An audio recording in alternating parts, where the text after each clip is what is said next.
नमस्कार साथियों, स्वागत है आप सभी का बातें बाजार की में। मैं हूं अंकित अवस्थी। आप है मेरे साथ में एक ऐसे व्यक्तित्व के बारे में चर्चा करने के लिए जिसकी सुर्खियां आज बनी हैं। असल में सुर्खियां इसलिए बनी हैं, मैं आपको बताता हूं। असल में पेटीएम ने हाल ही में कहा है कि वो अपने शेयर धारकों से अपने शेयर वापस खरीदेगा।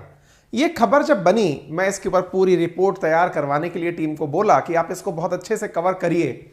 लेकिन जब कवर करने हम बैठे तो यार एक समय ऐसा आया जिस समय मैंने आप अभी से 15 मिनट पहले, यदि आप में से कुछ साथी उपस्थित रहे हों उस समय, तो मैंने कहा टाइटल बदलवाओ, क्योंकि पहले एक हीरो है इस कहानी के अंदर, उसे स्थापित किया जाएगा।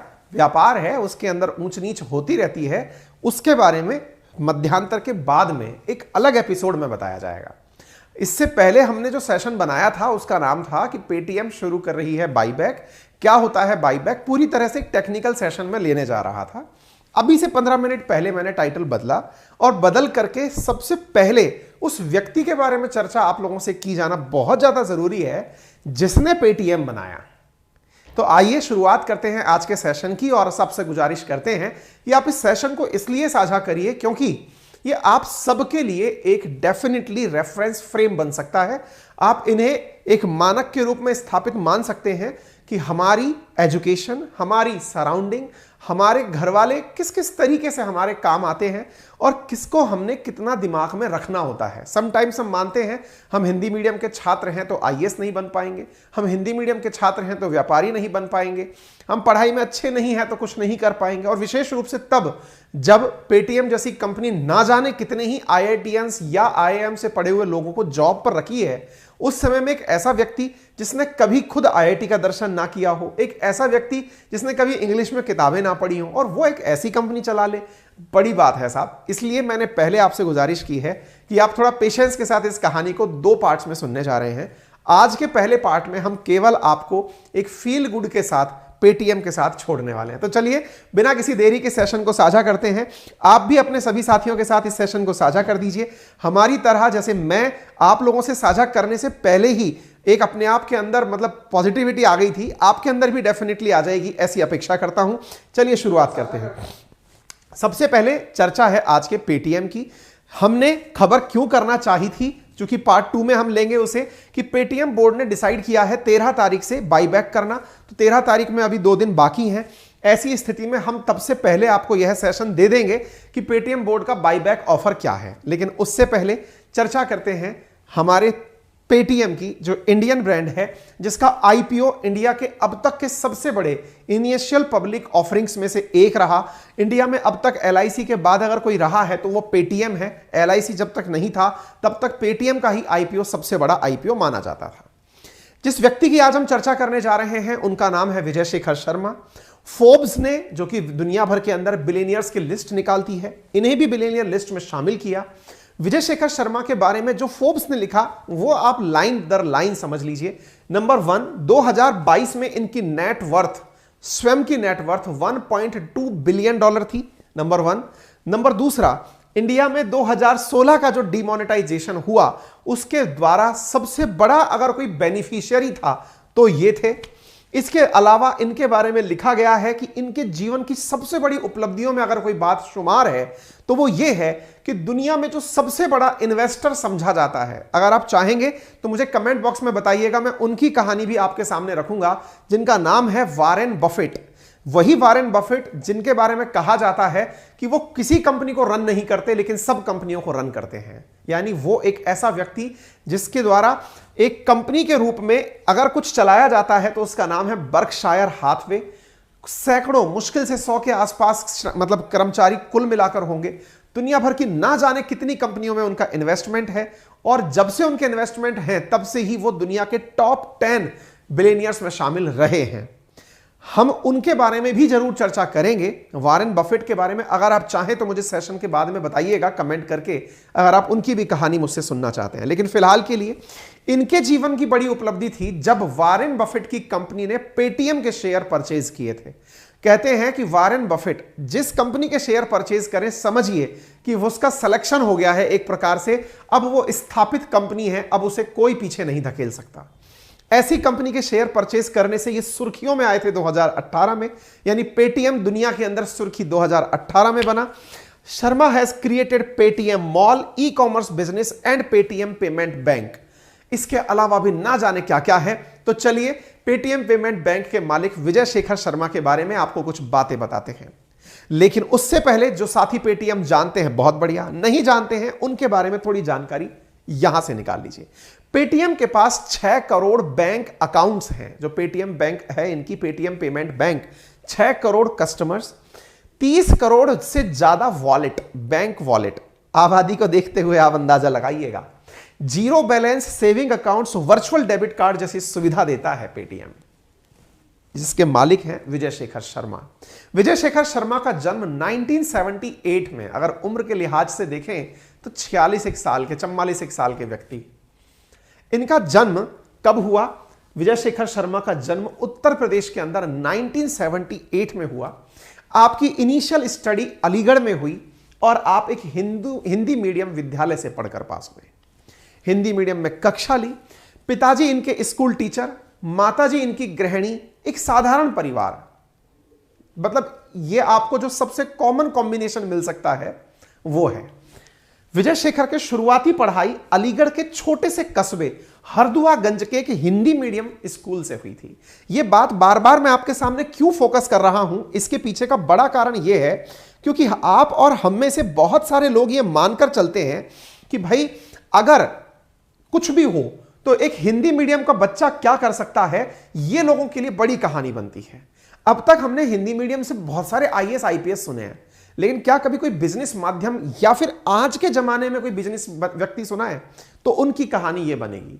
मतलब आज के जमाने से मेरा तर्क है, ये जो 50 साल से कम उम्र के लोग हैं जिन्होंने $1 बिलियन कंपनी का टारगेट छुआ हो और वो एक साधारण पढ़ाई करके बने हो, उनकी कहानी है ये। अलीगढ़ के एक छोटे से गांव से निकले विजय शेखर शर्मा का नाम आज फोर्ब्स की अरबपतियों की सूची में शामिल है। विजय की प्रारंभिक पढ़ाई के बारे में कहते हैं कि वो किसी कॉन्वेंट स्कूल से नहीं पढ़े थे, वो एक हिंदी मीडियम स्कूल से पढ़े थे।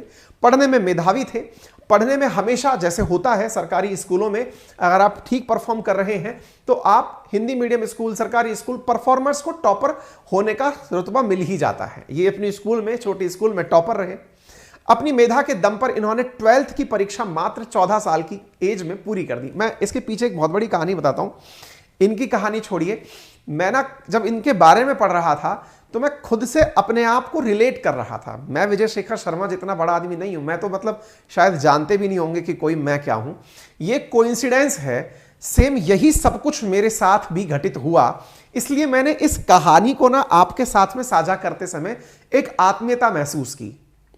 इनकी एज में पहुंचेंगे तब हम कहां होंगे नहीं पता, लेकिन फिलहाल के लिए जो मैं रिलेट कर पाता हूं खुद को इनसे, मैं अच्छे से कनेक्ट कर पा रहा हूं क्योंकि मैंने भी ऐसे ही 12th तक की पढ़ाई 14.5 साल की एज में पास की। मेरे पिताजी भी शिक्षक रहे, माता गृहिणी रही। ऐसे ही एक हिंदी मीडियम स्कूल से पढ़कर के शुरुआती पढ़ाई शुरू हुई। तो जब कहानी में रिजेंबलेंस मिलने लगा ना, तो जैसे मैंने अपने आप को इनसे कनेक्ट किया, ना जाने मेरे कितने सारे साथी आज के इस सेशन में अपने आप को इनसे कनेक्ट कर पाएंगे।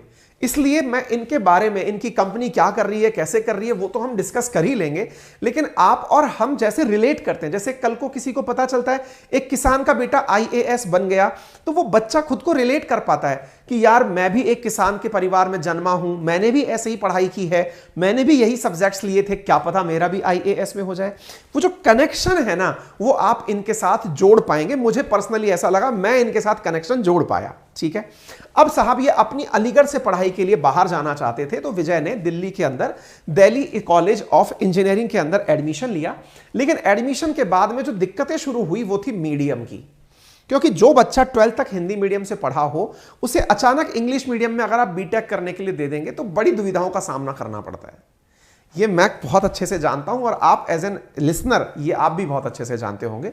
शुरुआती पढ़ाई में सब कुछ समान मेरे साथ भी ऐसे ही घटित हुआ था। मुझे ये एहसास होता है, अब मैं अपने आप को इनके साथ कंपेयर करके अपने आप को बड़ा नहीं बना रहा हूं, मैं बस एक रिलेट करने की कोशिश कर रहा हूं कि ये चीज बहुत कॉमन है हम सब भारतीयों के साथ। उनके साथ ऐसा होता है जब वो हिंदी माध्यम से इंग्लिश माध्यम में जाते हैं तो उनके मन में इस तरह के भाव आते हैं कि यार मैं कैसे इन सब के साथ कर पाऊंगा, क्योंकि मैंने भी पर्सनली ये देखा है, आपने भी देखा होगा, वो आप मुझे सेशन के अंत में बता दीजिएगा। इसके बाद में जब इन्होंने पढ़ना शुरू किया तो पढ़ाई के दौरान जब दिक्कतें आई, तो जो आप और हम करते हैं, मैं जब आपसे सजेशन के लिए संडे वार्ता करता हूं, अब शायद हम इस संडे से या नेक्स्ट संडे से संडे वार्ता वापस से रिज्यूम कर देंगे। काफी लंबे टाइम से संडे वार्ता नहीं हो पा रही है, हम जल्दी ही उसे रिज्यूम करेंगे। तो असल में इनकी जो पढ़ाई होती थी ना, उसकी कमजोरी, जो इंग्लिश की कमजोरी थी, जो आज का हर विद्यार्थी लगभग वैसा करता है, क्या कि ये हिंदी और इंग्लिश की किताबें साथ रख के पढ़ा करते थे। आप भी में बहुत सारे लोग ऐसे होंगे जो इंग्लिश मीडियम से अगर परेशान है, तो उनको मैं सजेशन देता हूं कि हिंदी और इंग्लिश की किताबें एक साथ रखकर पढ़िए। इनने भी ऐसे ही किया, सेम राइटर की दोनों किताबें ले ली, उन दोनों को हिंदी और इंग्लिश में पढ़ा, धीरे धीरे भाषा का ज्ञान होना शुरू हुआ। आज आप जब हमारी क्लासेस को देखते हैं या आप अपने आप को देखते हैं, बहुत अच्छे से चीजें इंग्लिश में समझ और देख पाते हैं। इसके पीछे की कहानी अपने ही जैसे किसी व्यक्ति की कहानी है। स्कूल के टॉपर रहे विजय इंजीनियरिंग में बड़ी मुश्किल से पास हो पाए, क्योंकि उन्हें ना तो इंग्लिश आती थी, ना वो टेक्निकल नॉलेज की उनके पास कोई आधारभूत समझ थी।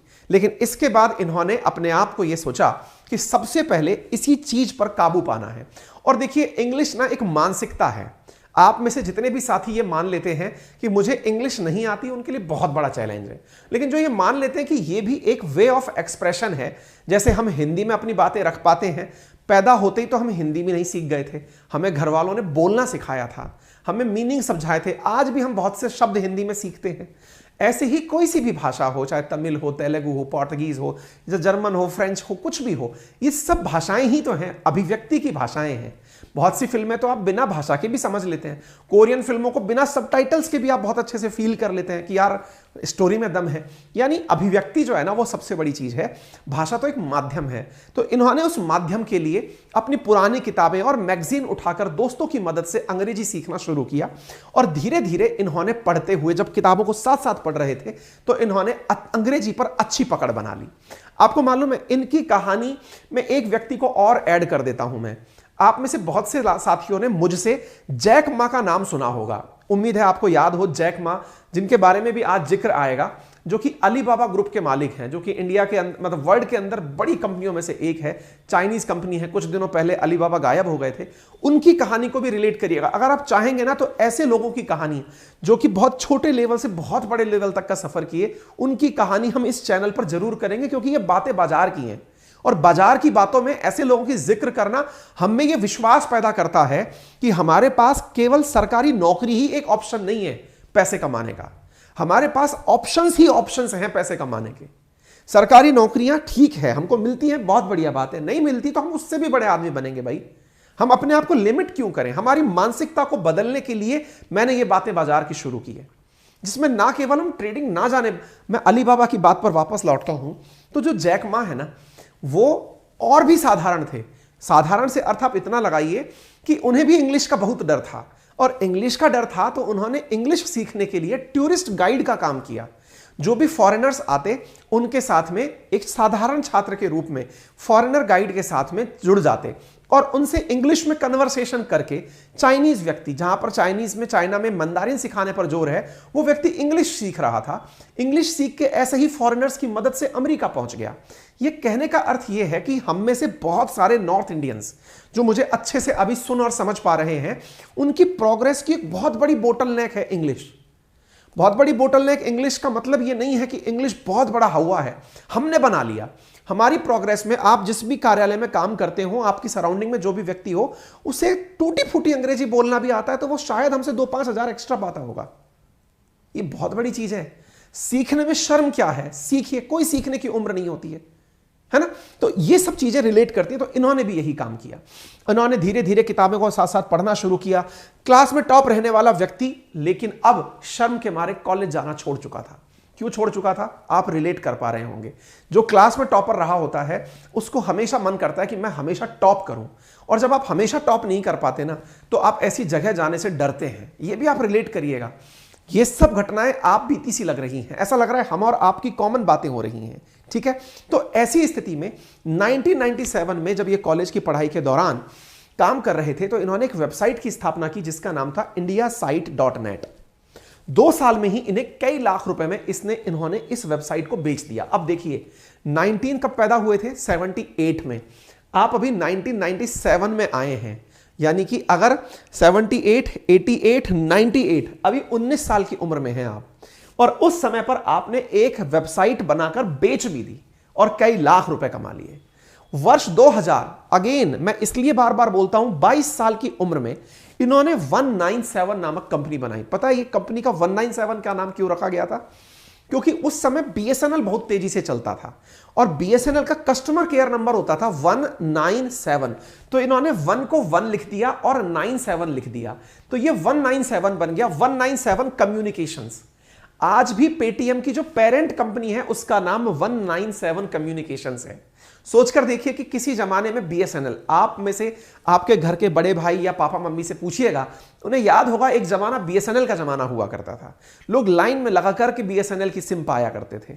उस जमाने में इन्होंने उससे प्रेरणा ली और अपनी कंपनी का नाम 197 कम्युनिकेशन रख दिया और इस पर इन्होंने news, cricket score, ringtone, jokes और एग्जाम रिजल्ट्स जैसी चीजें डालना शुरू किया। आज यही कंपनी पेटीएम की पेरेंट कंपनी है। साउथ दिल्ली के एक छोटे से किराए के कमरे से इन्होंने इसकी शुरुआत की थी। यह है 197। उम्मीद है आप इसको रिलेट कर पाए। चाहते तो ये भी थे कि विदेश जाकर पढ़ूं, चाहते तो ये भी थे कि मैं वित्तीय चैलेंजेस से मुकाबला करूं, लेकिन कुछ कर नहीं पा रहे थे। ऐसी स्थिति में धीरे धीरे चीजें बढ़ना शुरू हुआ। इस बीच में इन्होंने अपने दोस्तों के साथ मिलकर थर्ड ईयर के, कॉलेज के थर्ड ईयर में एक और काम शुरू किया जिसका नाम XS था। XS नाम से इन्होंने 1999 में, जब इनकी उम्र 21 साल हुई, इस समय इन्होंने XS नाम से यूएसए की लोटस इंटरवर्क को $5 लाख में अपनी एक कंपनी बनाकर बेच दी। अब विचार करिए, कॉलेज में बहुत से साथी हमारे इसलिए पढ़ रहे होते हैं कि कॉलेज के बाद जाकर के एक नौकरी पाएंगे। ये कॉलेज के दौरान 2 कंपनी बनाकर बेच चुके थे। $5 लाख छोटी रकम नहीं होती है। $5 लाख में जो कंपनी इन्होंने बेची, उसके बाद में इन्होंने उस कंपनी में ऑफर मिला इन्हें कि आप इस कंपनी में जॉब कर लीजिए। इन्होंने उसको स्वीकार नहीं किया। इन्होंने ना, जो कंपनी खुद में बनाई हो उसमें नौकरी कैसे कर सकते हैं, नौकरी छोड़ दी।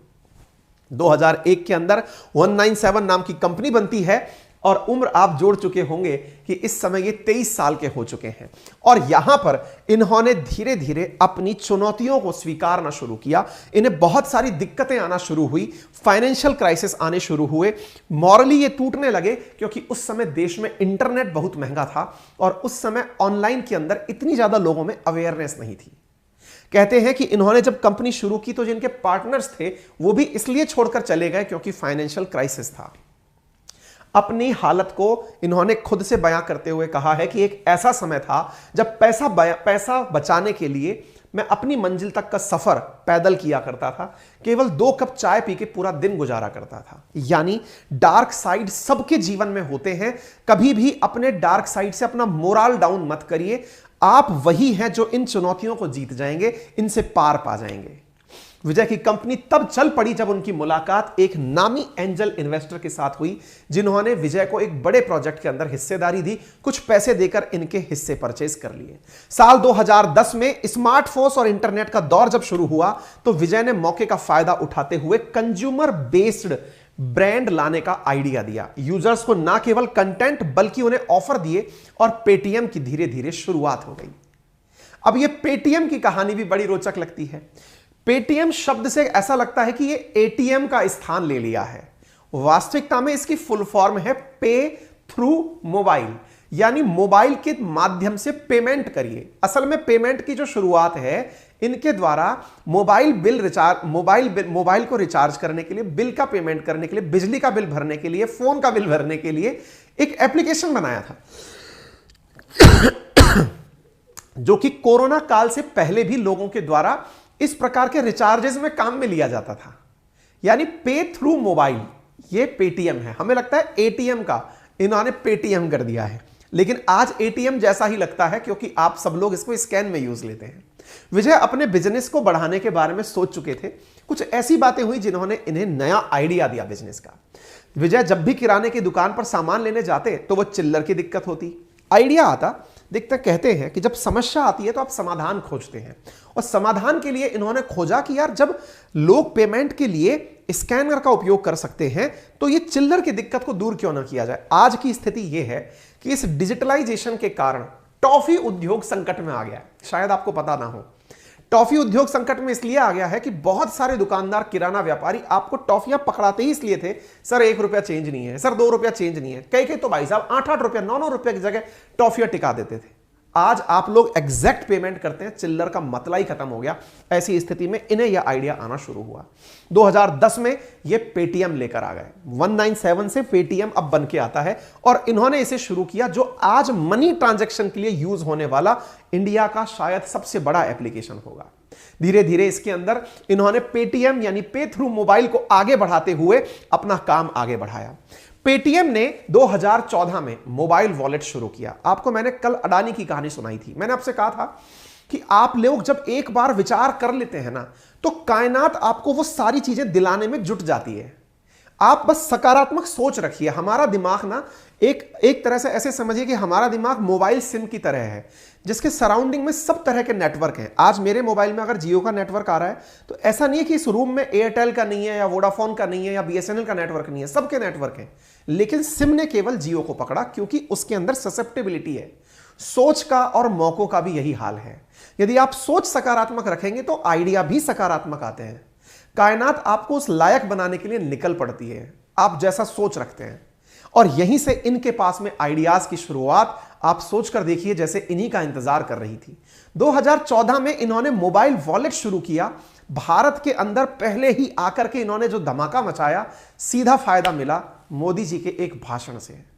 प्रधानमंत्री नरेंद्र मोदी का वो ऐतिहासिक 8 नवंबर 2016 का भाषण, जिसकी किसी ने कल्पना नहीं की थी। यदि कोई यह कहे कि इन्हें पहले से पता था, तो मतलब यह केवल एक अतिशयोक्ति होगी। ऐसी स्थिति में जैसे ही प्रधानमंत्री का भाषण आता है, लोगों के सामने पेटीएम के अलावा कोई विकल्प नजर नहीं आता है। फोन पे उस समय शुरुआत ही था।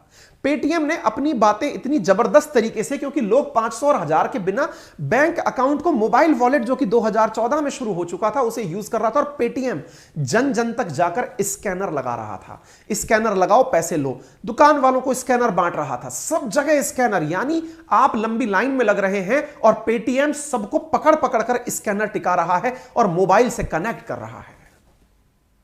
यह होता है ब्लेसिंग इन डिस्गाइज, यानी आपदा में अवसर तलाशना। अक्सर लोग आपदा में क्रिटिसिज्म करना शुरू करते हैं।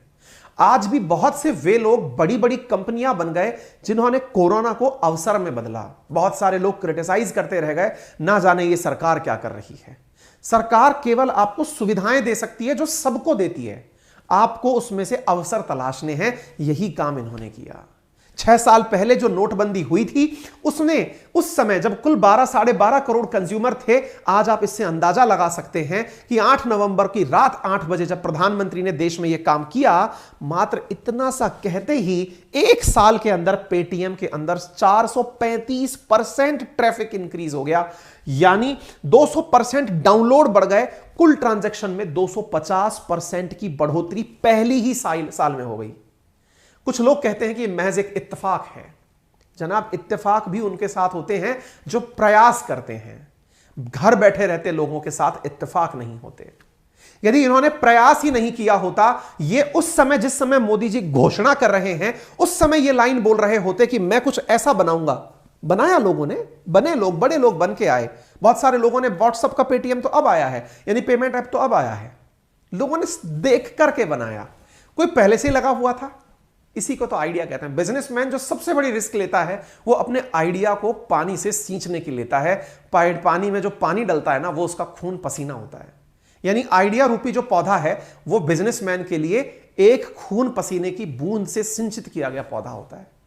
आप इससे अंदाजा लगा सकते हैं आपको कितना दृढ़ विश्वास है अपने प्रोडक्ट पर, वो लोगों को बड़ा बनाता है। आप सोचकर देखें, नोटबंदी के 6 महीने के भीतर इनकी मुलाकात होती है जैक मा से। ये वही जैक मा है जिसकी कहानी मैं आपसे कह रहा हूं, कभी चाहेंगे तो सुनाऊंगा इनकी कहानी। आप बताइएगा कमेंट बॉक्स के अंदर। वॉरेन बफेट, जैक मा, ये आप सबके मोटिवेशन है। बाजार की बातें हो और इनकी चर्चा ना हो तो समझिए आप बाजार में नहीं है।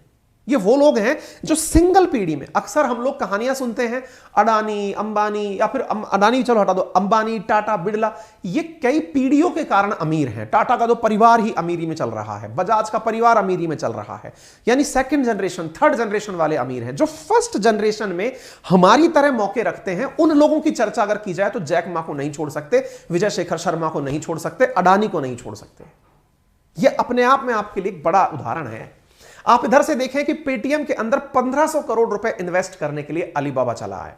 2015 में 336 करोड़ रुपए की रेवेन्यू वाली कंपनी 2017 में 828 करोड़ की बन चुकी थी। पेटीएम ने इंडियन क्रिकेट टीम को स्पॉन्सर किया, ब्रांड इमेज को काफी फायदा हुआ। आप अंदाजा लगाइए कि कोरोना संकट से पहले ही पेटीएम ने 7,313 करोड़ का यानी कि यूनिकॉर्न कंपनी होने का खिताब पा लिया था।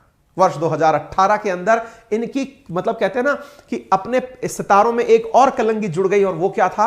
वो था कि पेटीएम के अंदर अमेरिका के दिग्गज निवेशक, ये वो व्यक्ति है जो कि अपने आप में दुनिया के लिए जो लोग मार्केट में इन्वेस्टमेंट करते हैं ना, उनके लिए ये एक रेफरेंस है। इसका नाम है मतलब इस व्यक्ति का नाम जो है ना वॉरेन बफे है, और इसकी कंपनी का नाम बर्कशायर हाथवे है।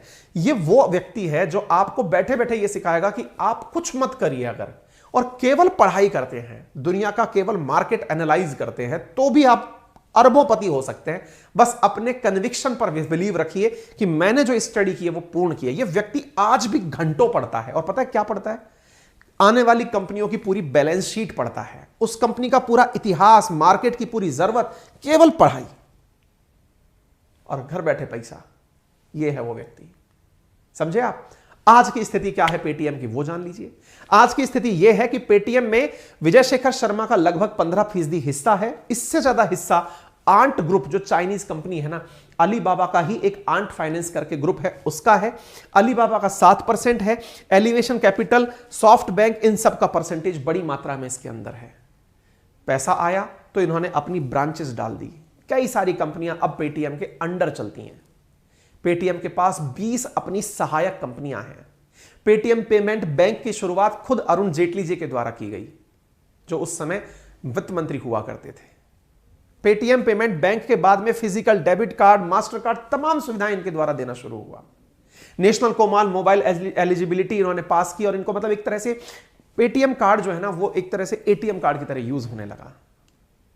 यहीं तक नहीं रुका इनका कारवा।